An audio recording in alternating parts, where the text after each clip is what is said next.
Hi friends, in this video I will be showing why your Philips air fryer needs a 16 amp extension board. This Philips air fryer operates at around 1700 watts.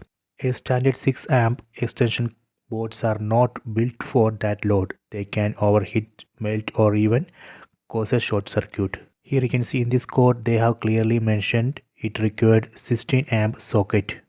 A 6 amp plug supports up to about 1300 watts, but a 16 amp socket can safely handle up to 3700 watts. An extension board like Gold Medal G Expert 16 amp is must if you are plugging in heavy duty appliance like Philips Air Fryer. This extension board has heavy duty wiring, steady 3 socket design and surge protection.